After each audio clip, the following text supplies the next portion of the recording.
La chute d'Altdorf.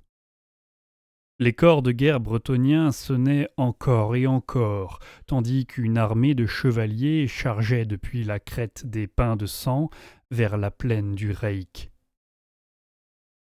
Cette force était constituée de 2 grandes colonnes de cavalerie. La première se ruait vers les tribus tatouées arrivant de l'ouest par le fleuve, tandis que l'autre fonçait pour intercepter l'hoste démoniaque qui surgissait de la forêt. L'air vibrait d'énergie protectrice autour des chevaliers, car ils venaient de prier pendant 1 heure afin que la Dame du Lac leur accorde ses faveurs.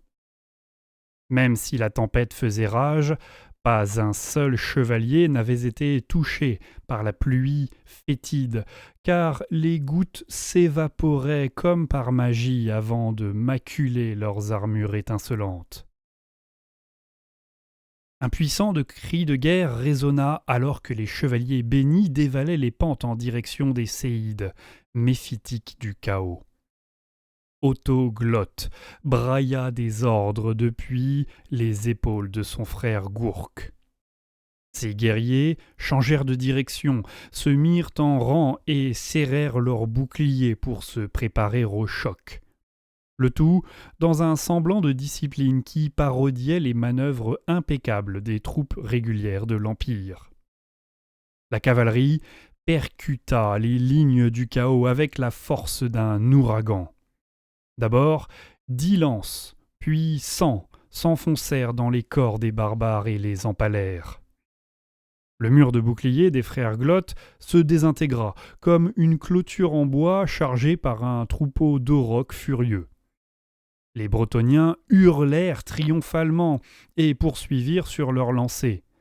Ceux dont les lances de cavalerie ne s'étaient pas brisées les utilisèrent contre les rangs suivants. À l'est, le spectacle était plus ou moins le même. Un fer de lance de chevaliers s'enfonçait dans la horde d'Épidémius. Les porte-pestes finissaient transpercés par les lances, tandis que les épées bénites découpaient leur chair molle. À la tête de l'assaut, Louan Cœur de Lion fonça sur un cigore couvert de mousse qui venait de sortir des bois. Son hippogriffe attaqua avec une telle férocité que le monstre fut jeté au sol. Pendant un instant, Louan se dressa sur sa selle, telle une légende vivante. Il brandit l'épée de couronne, dont la lame scintilla à la lumière de la comète à 2 queues. Puis il se pencha et écarta sans peine la main du cigore qui venait de le saisir. Profitant de la mauvaise posture de la bête, Louan sauta de sa selle et enfonça son épée jusqu'à la garde dans son œil unique. Le géant retomba lourdement dans la boue, alors que le haut paladin remontait sur son hippogriffe avec une agilité incroyable. La noble monture s'élança vers les cieux et se remit en quête d'une autre proie digne de ce nom. Louan avait été blessé au front par la griffe du cigore, et de la lumière s'écoulait de la plaie, plutôt que simplement du sang.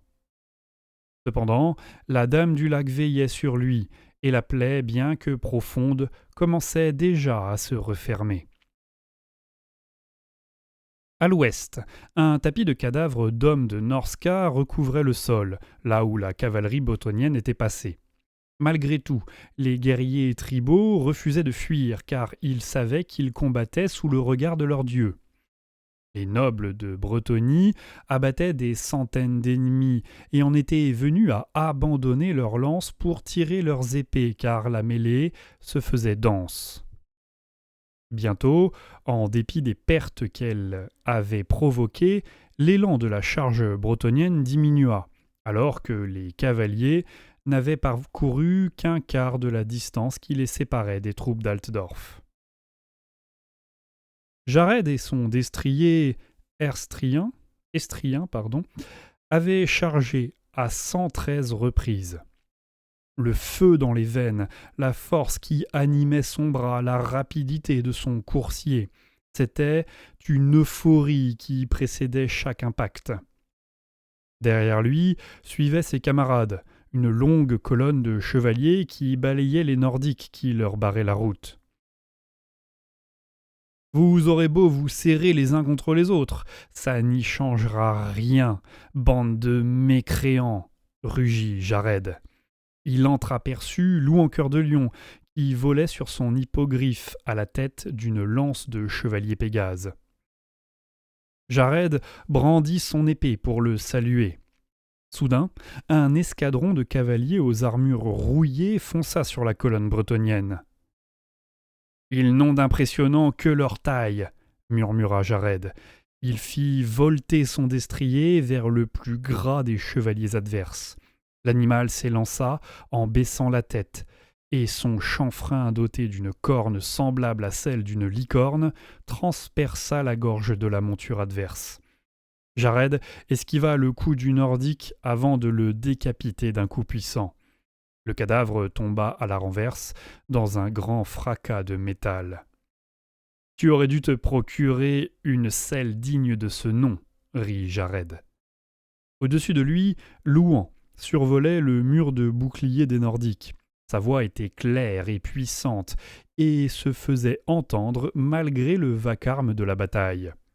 « Chevalier Pégase, suivez-moi, au-dessus des murs !»« Jared, je te laisse t'occuper de ces barbares. » Jared brandit son épée pour indiquer son assentiment. Cœur de lion disparut au-dessus des murs d'Altdorf avec l'ost céleste. Jared frémit. Il avait le terrible pressentiment qu'il venait de voir son suzerain pour la dernière fois. Cependant, l'attaque des Bretonniens avait été un impondérable ennuyeux pour les frères Glott, d'autant plus qu'ils ne pouvaient se permettre de subir d'autres pertes suite à la bataille coûteuse contre les Karoburger, lorsqu'ils avaient cheminé le long du Reich. Seule la destruction des plus grandes cités de l'Empire pouvait mettre à bas l'empire de Karl Franz, car il était le mortier qui maintenait l'alliance des hommes, des elfes et des nains. Il était essentiel que les armées des défenseurs d'Altdorf soient exterminées pour atteindre le but final, et ce quelles que soient les nations qui se portaient au secours de la capitale impériale. Otto Glott en avait conscience. C'est pourquoi il entreprit de tout faire pour réussir. Son frère, Gurk, comprenait à peine pourquoi il sentait l'odeur des chevaux. Toutefois, cela signifiait pour lui la promesse d'un vrai festin. Le mutant beugla de joie et son tentacule balaya les destriers de plusieurs chevaliers. Son autre bras, qui se terminait par une gueule de lamproie énorme, se mit immédiatement à festoyer sur les cadavres des animaux. L'appendice se colla au flanc d'un coursier et déchira les chairs jusqu'à l'os, pendant qu'Otto tranchait la tête du cavalier d'un coup de faux. Là où les frères Glott allaient, la force de l'élan bretonien se brisait, car les cavaliers se trouvaient face à des adversaires invincibles. Il arrivait qu'un bretonien parvienne à enfoncer sa lance ou son épée dans la masse adipeuse de Gurk, mais cela ne semblait pas affaiblir l'énorme mutant. Étraque se délectait de la résistance surnaturelle de son frère. Il choisit les meilleurs sorts de son répertoire afin d'accorder une mort ignoble à tous les héros bretoniens qu'il croisait. Là, un chevalier se liquéfiait à l'intérieur de son armure, et une masse visqueuse et rose s'écoulait des orifices du harnois.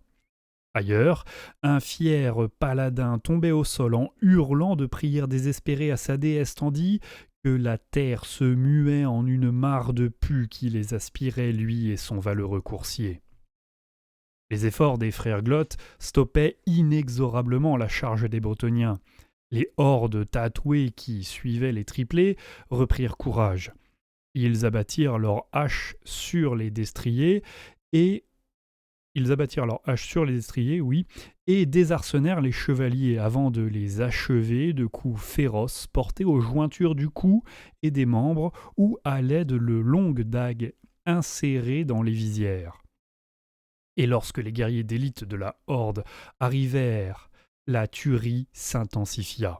Une tempête d'acier éclata là où les lignes de la bataille s'entrechoquaient, puis la Horde profita du poids du nombre pour cerner les flancs du fer de lance bretonien.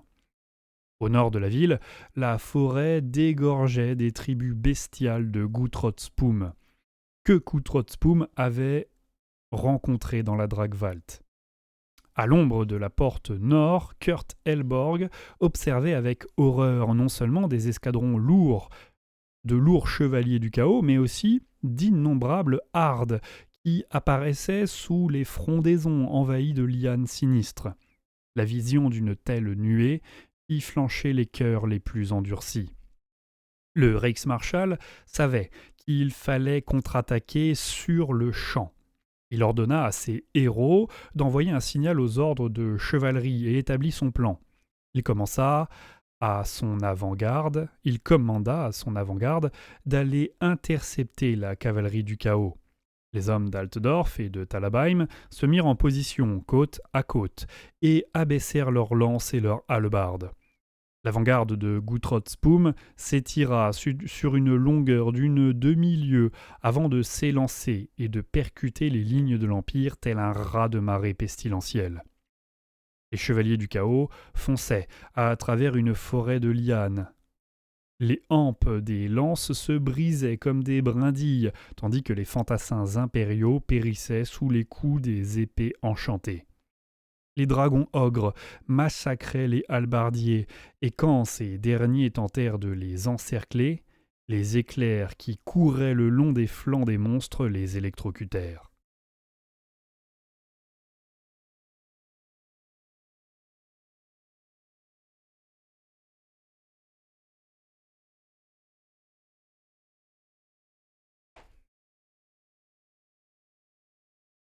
Kurt Helborg se préparait à affronter la mort, à l'ombre des statues d'Ulrich et de Sigmar qui encadraient la porte nord.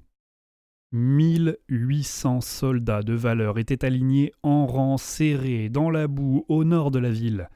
La moitié d'entre eux étaient déjà aux prises avec les hommes bêtes qui se déversaient de la forêt. Les autres attendaient en réserve près des murs. On dénombrait parmi eux les meilleurs vétérans de la Reichsgarde. Ils étaient prêts à renforcer la ligne là où elle faiblirait. Helborg observa les visages crasseux et suants des troupes autour de lui, alors que les combats faisaient rage non loin. Son estomac se noua de nouveau. C'étaient de bons soldats, des hommes honnêtes qui combattaient pour la préservation de leur nation et la survie de leur famille. Quel droit avait-il de les envoyer à la mort ? Le grand et puissant Reichsmarschall était épuisé, désespéré. Il n'avait connu que la guerre au cours de sa vie, mais peut-être était-il moins digne de les commander que n'importe lequel d'entre eux. Car c'était lui qui avait passé un pacte avec la mort. En haut des remparts de la porte nord, on pouvait apercevoir des rangs sans fin de cadavres. Ils étaient debout et immobiles dans l'air moite. Il y avait des squelettes à la mâchoire pendante, des zombies maculés de la boue ocre du Reich, des charognes pour lesquelles la mort n'avait été qu'un bref répit. Presque toutes les dépouilles ranimées sur les murailles étaient des Altdorfers. Helborg pouvait même distinguer les armures primitives de cadavres séculaires. Son allié ténébreux était arrivé avec 5 compagnons, et ses pouvoirs nécromantiques avaient permis de relever tous les morts qui jonchaient les rues ou qui s'accumulaient dans les fosses communes de la ville. Désormais, la cité grouillait de morts vivants. Et Vlad était là, à la vue de tous. Les hommes ne pouvaient s'empêcher de jeter des coups d'œil effrayés vers lui. Il se tenait à l'ombre de la porte nord. Ses longs cheveux noirs encadraient son visage sévère, mais le vampire esquissait un sourire triomphal. « Helborg !» appela-t-il. Le Reichsmarschall se raidit en percevant le ton autoritaire, mais ne réagit pas.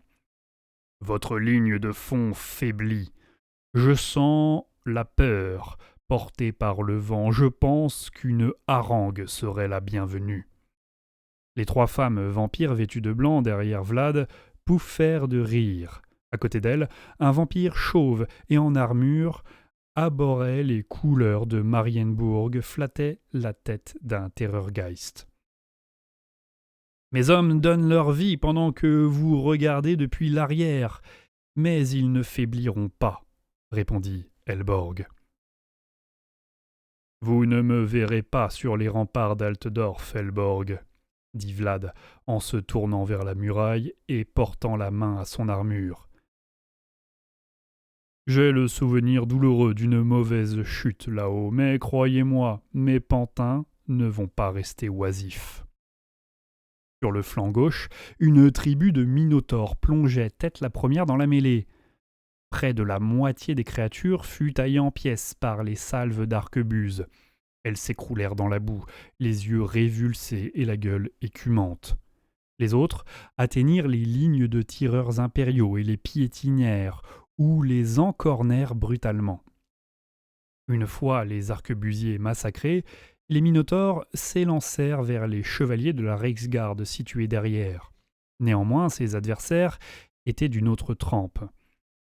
Pendant que les premiers rangs tenaient bon, les autres encerclèrent les monstres et les chargèrent sur les flancs.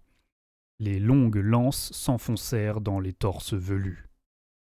Comme Helborg s'y attendait, l'avant-garde de l'armée du chaos avait mordu à l'hameçon, et elle avait distancé les tribus d'hommes-bêtes qui y suivaient dans son sillage. Conformément aux ordres du Reichsmarschall, les ordres de chevalerie avaient chevauché vers le nord-ouest en évitant largement les hardes comme s'ils tentaient de les fuir. Les hommes, au pied de la porte nord, pouvaient entendre les bêlements moqueurs des hommes-bêtes. Cependant, ces railleries cessèrent aussitôt que les ordres de chevalerie firent volte-face et s'élancèrent non pas vers les hardes sur le point d'atteindre la ligne d'infanterie impériale, mais vers celles qui sortaient de la forêt en bandes désorganisées. Les grands maîtres donnèrent de la voix en invoquant Sigmar, Myrmidia, Ulrich et Mort. Le sol à la lisière de la Dragwalt se mit à trembler tandis qu'1 millier de chevaliers de l'Empire fonçaient en direction des hardes qui formaient hâtivement une ligne de bataille à l'ombre des arbres. En dépit de leur nombre, les hommes-bêtes n'avaient pas la moindre chance. Les lances transpercèrent les corps et jaillirent par les dos des hommes-bêtes telles des fleurs sanglantes. Les marteaux de cavalerie défonçaient les crânes de minotaures et les épées décapitaient les Ungors paniqués, qui ne savaient plus s'il fallait attaquer ou fuir. La violence de la charge impériale mit rapidement en déroute une bonne moitié de la horde bestiale, dont les guerriers se piétinaient mutuellement pour tenter de fuir, au milieu des bêlements de peur. Un trio de gorgons surgit alors des bois. Ils rugirent en attaquant les chevaliers panthères. Malgré tout, les impériaux ne se laissèrent pas abattre. Les chevaliers demi-griffons se jetèrent sur ses proies pour les lacérer à coups de serre, affilés et de hallebardes. Les gorgons périrent, les uns après les autres, et l'élan de la charge des chevaliers repoussa les dernières hardes.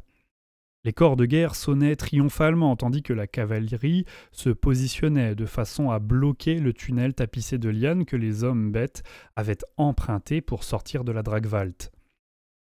Si les hardes qui se pressaient dans ce goulet voulaient rejoindre le combat, elles allaient devoir trouver un autre chemin. Le pari d'Helborg avait payé. L'armée de Spoum était privée de renforts, pourtant pratiquement illimitée. Le Reichsmarschall venait de gagner des heures précieuses. À l'est, Orgoth's Demonspool se dirigea droit vers les tanks à vapeur. Les moteurs des machines rugissaient au milieu de la fureur des éléments, et les tanks accélérèrent en produisant des nuages d'eau condensée. Un boulet de canon atteignit Triple Tongue. et arracha une partie de sa tête aveugle.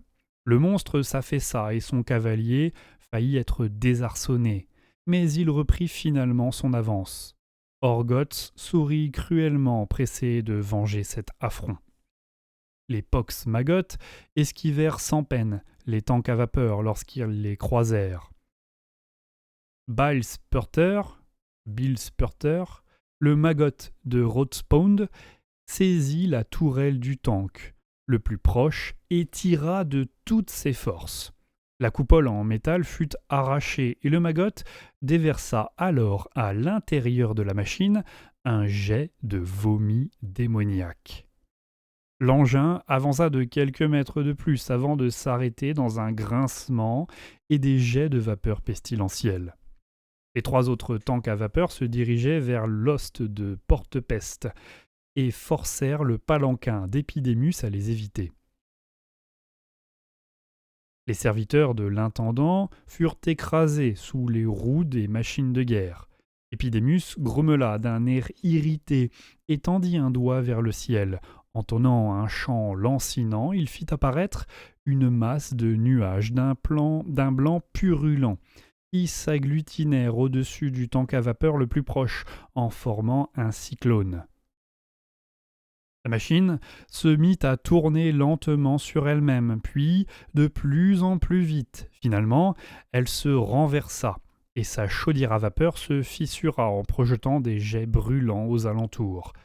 L'équipage d'ingénieurs ébouillantés s'extirpa de sa machine en hurlant, mais il fut aussitôt mis en pièces par les lames des porte-pestes qui grouillaient autour du tank. Les démons poursuivaient leur progression sans se soucier des dégâts de l'artillerie de la porte Est que la porte Est leur causait. Les boulets de canon fauchaient des rangs entiers. Chaque tir réduisait plusieurs démons en pulpe verdâtre et gélatineuse. Les roquettes de tonnerre de feu s'abattaient depuis le ciel et explosaient avec une force telle qu'elles créaient de profonds cratères parsemés de corps démembrés. Les mortiers projetaient leurs bombes au milieu des arbres et dévastaient les phalanges des lignes arrières afin de les retarder. Malgré tout, cette nuit était celle des pestiférés, et ils n'allaient pas s'avouer vaincus, en dépit des pertes terribles qu'ils étaient en train de subir. Sur tous les fronts, les armées de l'Empire étaient assaillies par les forces de Nurgle. Les épées étincelaient, les tentacules fouettaient les airs sauvagement, les gueules dégoulinantes de bave se refermaient sur les têtes et les bras des soldats, et les lances de cavalerie semaient la mort. Le banquet du carnage battait son plein pour le grand bonheur du dieu qui y participait depuis les cieux. Tous les guerriers présents sur le champ de bataille en avaient conscience. Le destin de la ville et sans aucun doute de tout l'Empire allait se jouer au cours des prochaines heures. Vlad observait le Reichsmarschall qui s'agitait. Sa moustache ridicule était parcourue de frémissements de colère. « Allez-vous rester dans l'ombre, comme tous ceux de votre espèce ?» cracha Helborg. Vlad soupira. Les hommes étaient si impatients. « Effectivement, cela sied mieux à mes chères courtisanes, » dit-il. Il se frotta machinalement la joue avec sa langue, comme lorsqu'il se rasait quand il était encore mortel. « Alors qu'il en soit ainsi, de toute façon, leur présence en ce lieu ne m'intéresse pas. C'est avec vous que j'ai scellé une alliance, car vous avez été jadis un seigneur de cette nation. Mais je ne veux rien avoir à faire avec le reste de votre lignée, et je ne désirais certainement pas voir une telle créature dans ma ville, dit-il en faisant un geste vers le Terrorgeist. Vos désirs n'ont aucune importance, mon maître. Nagash préfère que tout le monde des mortels reste malléable. À quoi bon le pouvoir temporel sur les terres envahies par le chaos? Le vampire ouvra les bras en souriant de tous ses crocs. Nous sommes ici pour priver les dieux sombres de leurs trophées, Elborg. Et en juger par l'aspect miteux de votre ville, ce n'est pas une bataille que vous pouvez gagner seul. Elborg fit volte-face, le visage rouge de colère. Si vous trouvez à redire concernant le plan de mon maître, vous pouvez suivre le chemin de Volkmar et aller en Sylvanie exposer vos doléances. Il suffit, le coupa Elborg, en dégainant son épée et en la pointant vers Vlad. Il inspira profondément. En vertu de l'autorité qui m'est conférée en tant qu'intendant du royaume de Karl Franz et par le croc runique qui m'a été confié, je vous déclare Vlad van Karstein de Sylvanie, comte électeur, déclama Elborg. Vlad sourit modestement, mais en vérité il exultait. Derrière Elborg, les troupes d'Altdorf échangeaient des regards éberlués. À partir de ce jour, la Sylvanie est de nouveau une province impériale sous votre autorité. Et en tant que comte électeur de l'Empire, vous devez accomplir votre devoir. Vos soldats ne craignent pas les maladies. Ordonnez-leur de reconquérir les rues. J'ai suffisamment d'hommes pour tenir les murailles. Vlad dégaina son épée et fit un salut élaboré, avant de s'éloigner par la porte nord. Les morts le suivaient, tandis qu'il traversait les rues. « Hommes de l'Empire !» leur cria le Reichsmarschall en se tournant vers eux et en levant le bras. « Ce jour est à marquer du sceau de l'infamie, mais par Sigmar, il va se terminer glorieusement. Mettez de vos côtés vos doutes, ainsi que je viens de le faire, et tournez votre regard vers la victoire, au nom des empereurs du Griffon, au nom de l'Eldenhammer et au nom d'Altdorf. En avant !»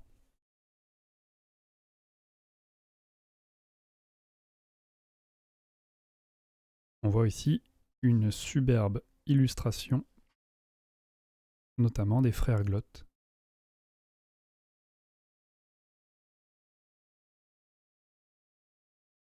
Combattant les Bretoniens.